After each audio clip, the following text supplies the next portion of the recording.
Se define la condición humana con el añadido de ser racional al de su naturaleza animal.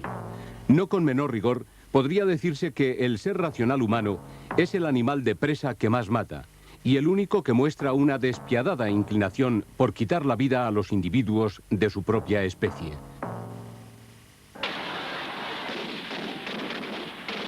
Guerras aparte, y ya es tener capacidad y olvido el no recordar los 16 millones de muertos de la Primera Guerra Mundial o los más de 45 millones de la Segunda Conflagración, al menos 12.000 personas han sido legalmente ejecutadas por diversos gobiernos en todo el mundo desde 1980.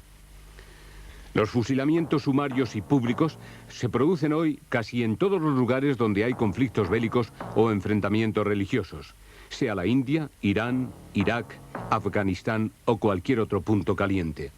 La pena de muerte sigue vigente hoy en 150 de los 176 países que componen el mundo. El mapa mundi está teñido de rojo sangre.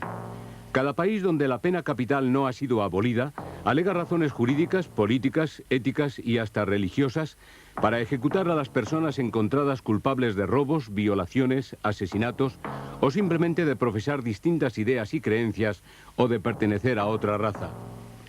Parece que al hombre no le basta con matar mucho, sino que lo hace con especial crueldad, utilizando métodos de ejecución brutalmente carniceros, torturantes, gratuita o perversamente sádicos.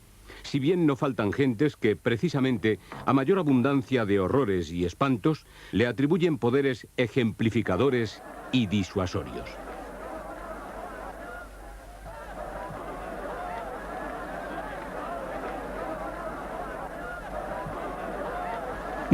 No hay una pena de muerte que pueda considerarse más atrasada en los países pobres del tercer mundo y otra más refinada en las naciones desarrolladas, aunque no sin amarga reflexión concluía nuestro famoso penalista Bernaldo de Quirós que a la edad de piedra correspondió la lapidación y el despeñamiento, a la del metal la degollación y a la de la máquina la horca y el garrote, mientras que hoy, como sujetos de una era energética y tecnológica, se emplea más el último modelo de metralleta, el gas, la electricidad y, desde 1978, en el estado norteamericano de Texas, la inyección intravenosa letal. A Brooke, un negro de 40 años, que agotó ante 23 jueces todas las apelaciones posibles. Corresponde el dudoso honor de haber inaugurado, además, la muerte por el sistema de una inyección letal, ese moderno método que proporciona, dicen algunos con orgullo ante el macabro hallazgo, una muerte rápida y dulce. Claro que nadie ha tenido la oportunidad de narrar esa experiencia. Estaba muy nervioso. Cuando pronunció sus últimas palabras, habló como si esperara algo, un cambio. Supongo que no sintió nada.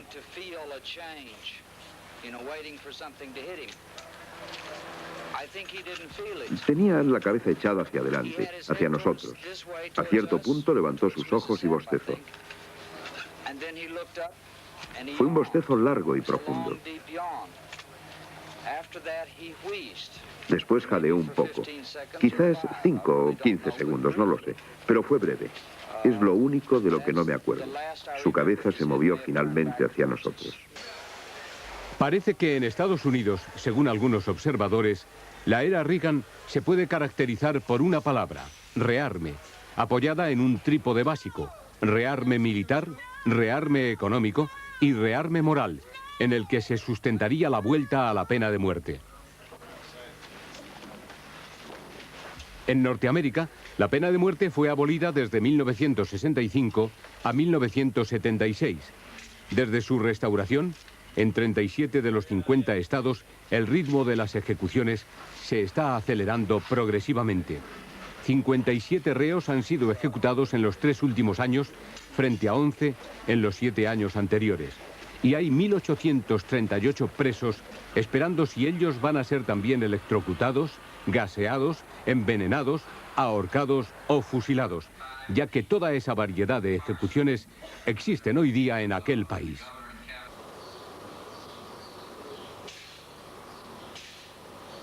¿Acaso uno de los aspectos más cruentos de la pena de muerte no es la muerte en sí, sino las esperas? lo que se denomina estar en capilla.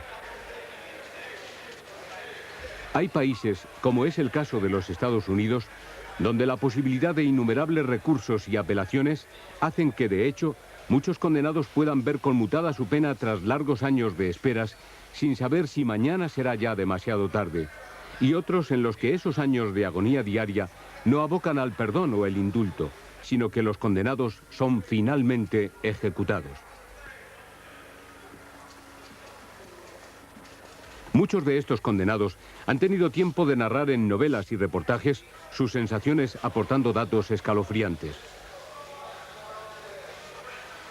Muertos sin sepultura, los habitantes de los nichos celda de las galerías de la muerte son periódicamente filmados por las cámaras de las televisiones que los muestran al público casi como si se tratara de exóticos especímenes enclaustrados en esa especie de zoológico humanoide. Más de 1.350 personas esperan en Death Row, celdas de la muerte, los resultados de sus apelaciones solo en los Estados Unidos. Algunos de entre los condenados a la pena capital son aún menores de edad, o lo eran en el tiempo en que cometieron los delitos de que fueron acusados. Tal es el caso de Elisio, que hoy cuenta 17 años y espera ser sentenciado por la muerte de 2 niños, si bien en su caso hay muchos que no lo consideran suficientemente probado.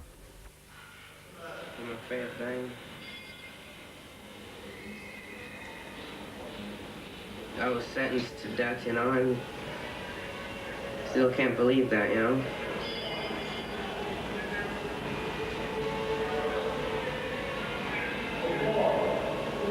The day I get out of jail, I'm gonna go home and see my family. And we'll have good times then. Just start all over again, you know.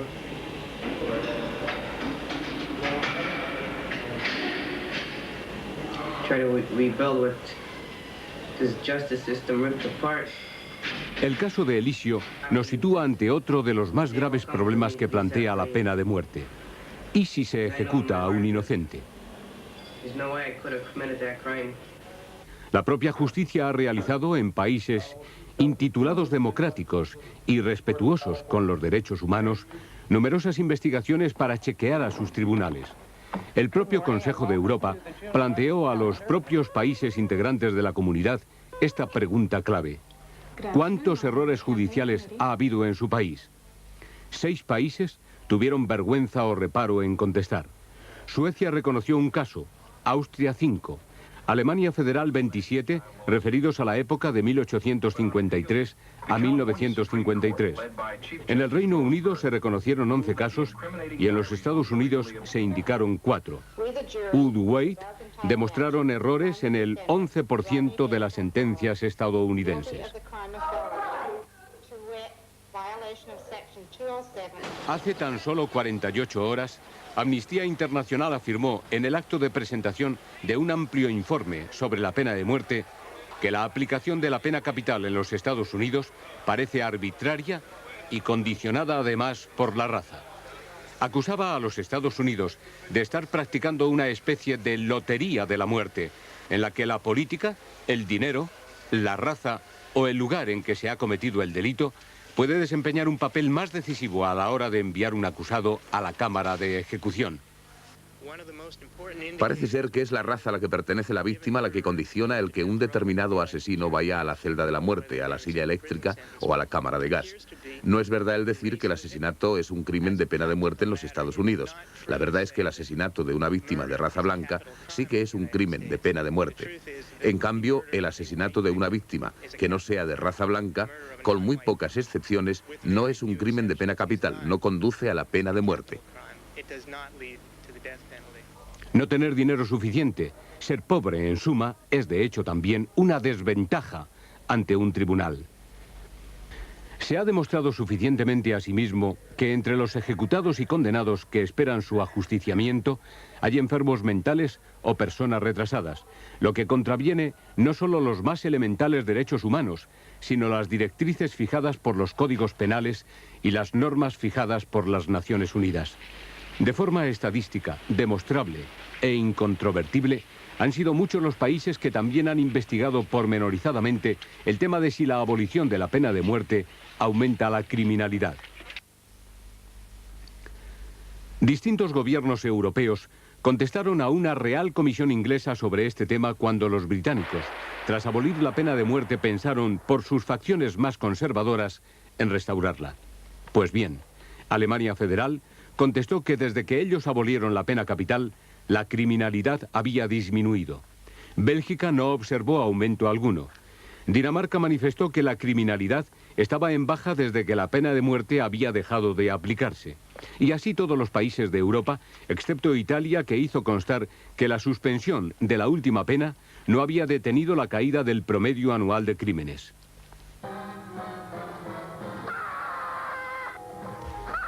España abolió la pena de muerte en sus códigos penales, ordinario y militar, aunque en este segundo caso con la única excepción de las situaciones bélicas. Lo logró, muerto ya el dictador, no sin grandes resistencias.